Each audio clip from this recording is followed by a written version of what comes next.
We've decided we want to lose weight, but it is so hard because I am so hungry all the time. Now, the first time that I lost weight and got myself shredded, I damn near starved myself to do it. And that wasn't very smart. These days, I stay relatively lean all year round without ever feeling hungry. So you can do it. It can be done. We can lose weight and maintain a reasonably low body fat level without starving ourselves. And today, we're going to talk about how you do this. Now, to lose weight, we need to reduce the amount of calories we're taking in. But it is not this reduction in calories directly that makes us hungry. It is the reduction in nutrients that makes us hungry. Knowing this gives us a twofold advantage. One, it makes us aware that even though we have reduced the amount of calories we are taking in, we still need to supply our bodies with the nutrition it needs.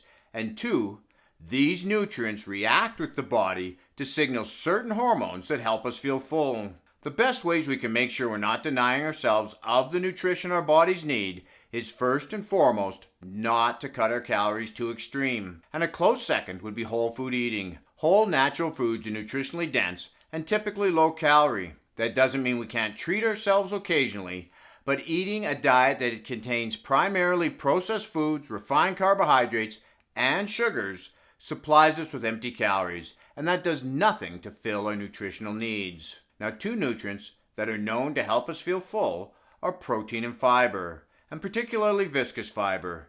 Now, we're going to talk more about that kind of fiber in a minute.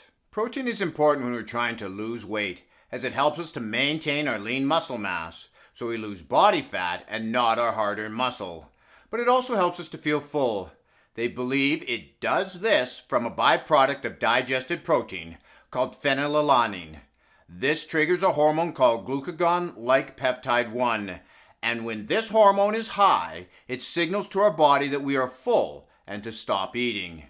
It doesn't take a lot of protein per meal to get this satiating effect. I'll leave a link in the bottom of the description to a meta-analysis where they came to the conclusion we only need 25 to 30 grams of protein per meal to get that full feeling.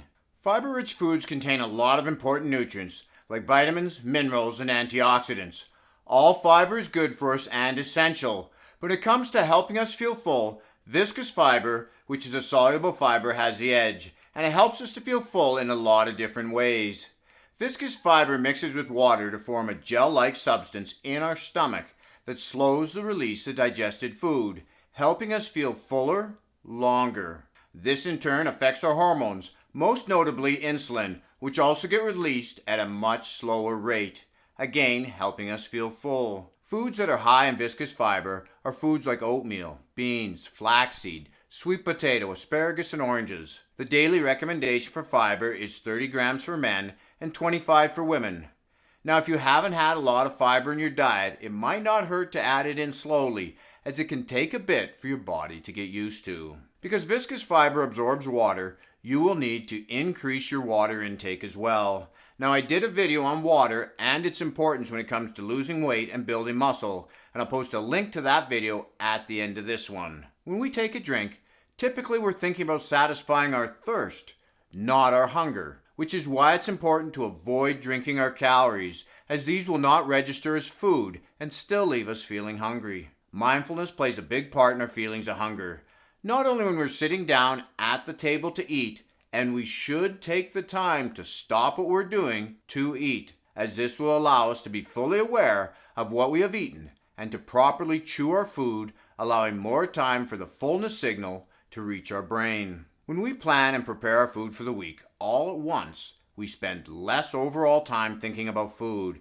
instead of always looking in the fridge or the pantry to try and figure out what it is we want to eat. We just grab what we plan to eat and move on with our day. Sleep cannot be underestimated when it comes to hunger. Studies have shown that hunger can increase by 24% when the test subjects didn't get enough sleep. Now, I'm a guy who needs his 8 hours a night, but it's worth noting anyone who gets under 6 hours a night is considered sleep deprived. And if we're sleep deprived, it's pretty tough to keep working out while having fun. This is Lawrence from Fit and 50, and we'll talk to you again in the next one.